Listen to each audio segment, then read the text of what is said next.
So Clark comes in basically, and he's talking to her. They showed this yesterday, like this aspect of it.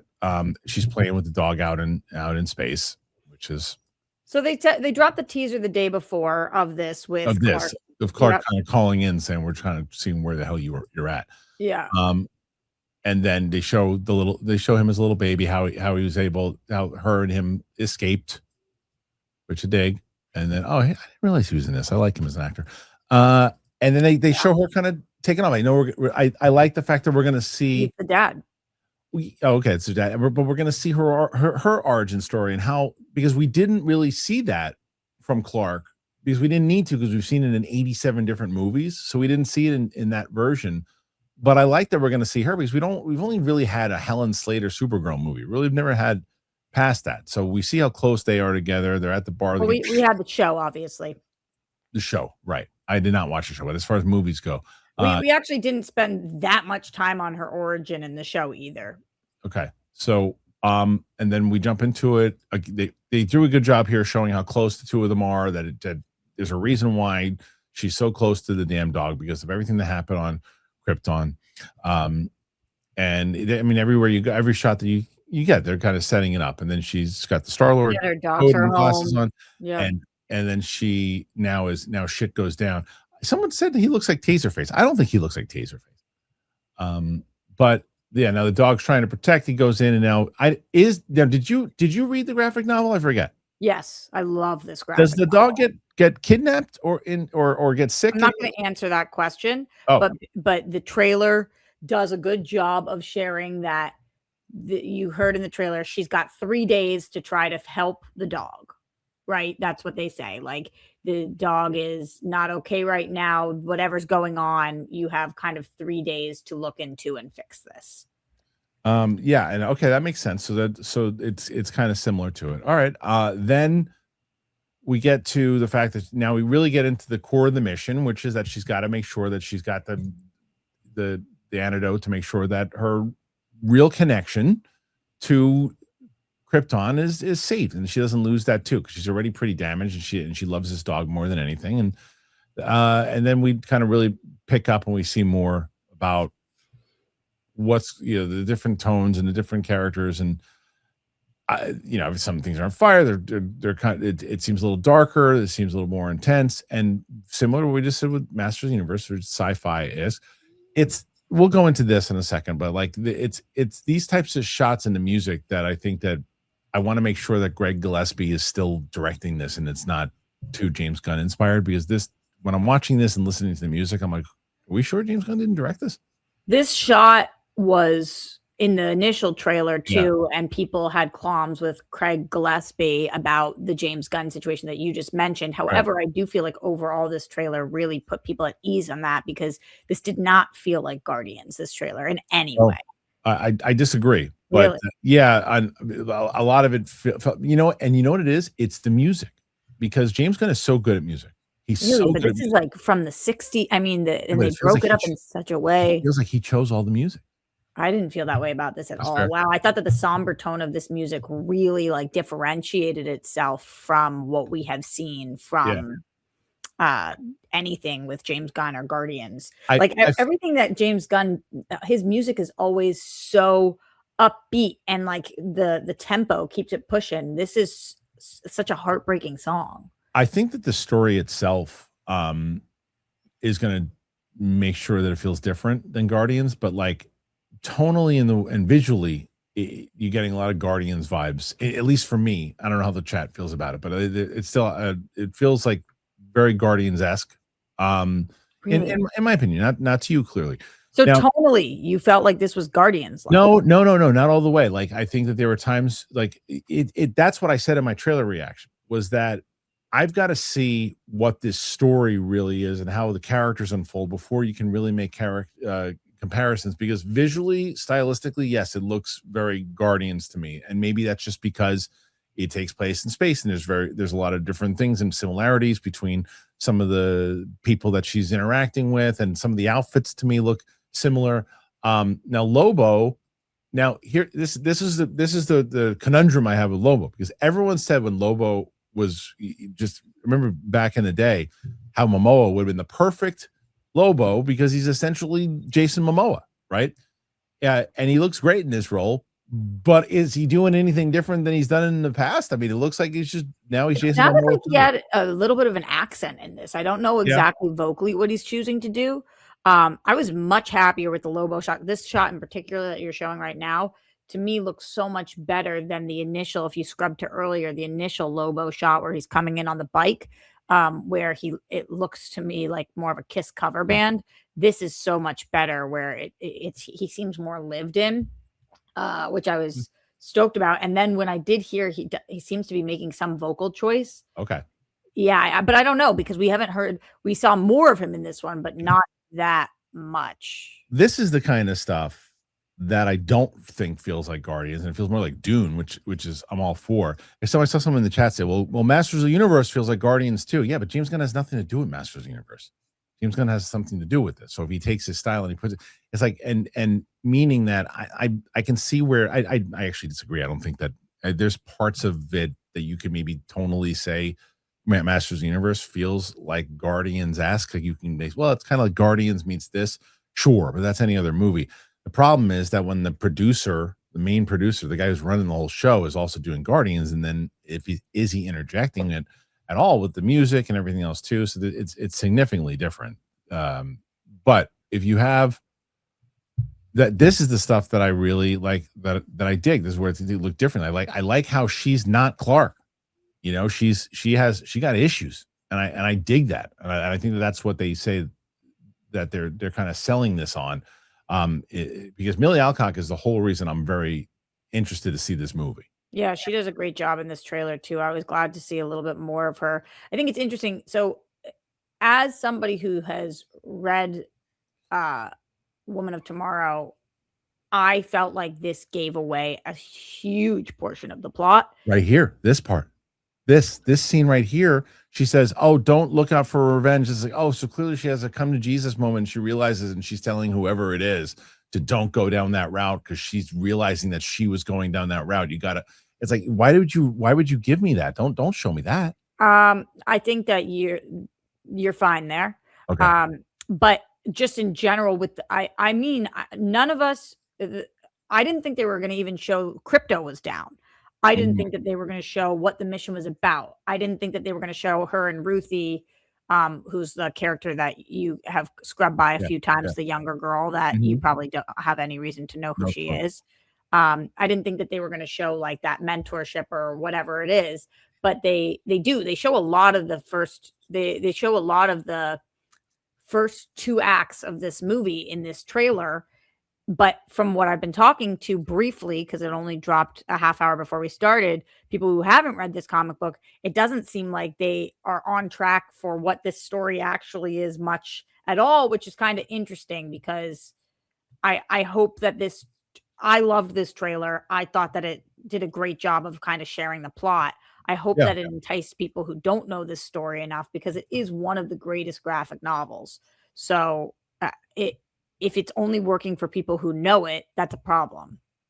I think that it definitely showed me a little bit more of the plot. I'm interested in it, like I said, because of Millie Alcock.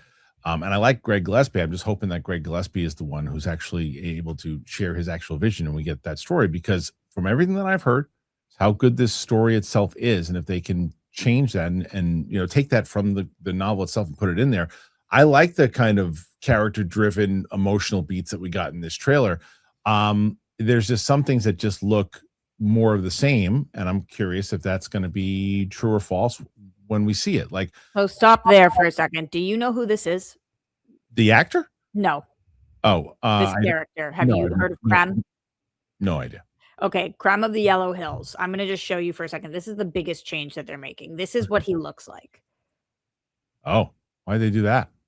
So that seems to be the biggest conversation amongst people who are familiar with it. Like, that's a huge shift. I mean, that is a massive. Why they do that?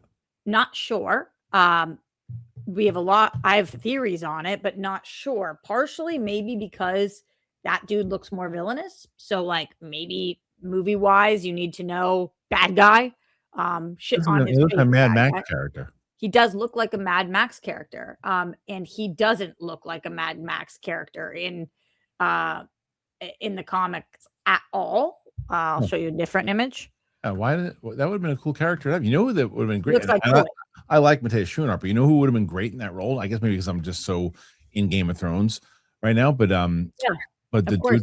dude from Game of Thrones. Yeah. Yeah, Yeah. you know, yeah. He would have been excellent. Yeah, I'm not sure why they made this shift. I have to assume that there is a reason that they made this shift, and I want to give them creative license because everybody else looks like a dead ringer, Yeah. like spot on. So this was the only part to me, going back to what you were talking about earlier, where I felt Gunn. I felt like, Right. oh, this looks like a character from a Gunn movie, not Gillespie, right, and I don't know why they would do No, that. I don't know about not Craig Gillespie, just not Krem Okay, from the okay. comic books. Like I wonder if that was I wonder who made that choice. Right, Yeah, right. but again, it shows, like, I like what they're doing with her for sure. Maybe you're right. I think I think when you look at him, even with that shot, they're trying to make him look scarier than maybe they don't think that the other guy could have looked scary. I don't know. But I like how they're playing off the dog thing again. Smart to do that. She's pissed off there. She's got the blowing shit up. She's going to do things that maybe Clark wouldn't do. And there's that slow motion over the head shot there's in every action movie. But and then I like this moment between her and Lobo, and where what does he say, touche or whatever too. Yep. Mhm. And you get to see him in action, wrecking shop, and that could be a lot of fun. So, okay, so you love the trailer. I really did, because I love how they're depicting Supergirl, and, Okay. after you watch the TV show, this is a completely different iteration of Supergirl, and this is more my Supergirl. This is the Supergirl that I have been wanting to see. Not that I didn't love Melissa Benoist's show and what they did there, but it was a CW light and bubbly workplace office show. And this is an origin movie about one of the most, like, gut-wrenching, devastating histories for a character in the DC. Yeah. And it's juxtaposed with her cousin, who, as you see at the start of this, by the way, he's not in the comic at all, so that's added to the movie. Okay. As you see at the start of this, he's like, "You need to come home," and as we see throughout the trailer, to her, home is crypto, not Right. just Krypton, crypto. Right. That's her home, and so I think that that's something that we can all really relate to. I'm not spoiling anything. I would not spoil something for this. I don't think it's a spoiler to say that Superman's not in the comic. All I'm saying is I love the concept that this movie presents based on this trailer, which is that while Superman feels that Earth is home, Yeah. Supergirl does not. And even though Superman's there, that's not what makes home for her. So I think that that's we all struggle with what is home when you're Right. feeling lonely or lost or things have happened. What is home? And yeah, it was very like Wizard of Oz to me, the way they presented this. Oh. Yeah, I really, really enjoyed this trailer. I thought that they absolutely nailed it. I'm very concerned about this movie, though. Not because I'm concerned I'm not going to like Test it. screenings? Is it what the test screening said? No, because I don't feel like people are interested in this. Yeah, I mean, look, from the conflicting reports are how much it needs to make, right? Because when you and I discussed it a while ago, the report was that it was at 200 million, the budget, but then another report says that it's like 125, Right, or 150 or whatever it is. That would still mean that you got to make at least 325 to start to put yourself in a place to break even. I'm with you. I don't think that people are really getting too hyped up about this one. But if it delivers, that's the thing. It's got to, and this is what I was talking about Roca. This movie needs to be great. It needs to be great. Not just okay or not just good. It needs to be great because it's the second movie in DC and they're trying to build momentum and they're trying to build around the Superman, Supergirl storyline. She's going to be great. She's great. So you got to care about this story and you got to care about where this family is going to go overall. If they deliver on that, then they're going to be in good shape. But if it's just okay, then you're putting a lot of pressure on Man of Tomorrow. I wonder, even if this movie is great, if it's able to perform.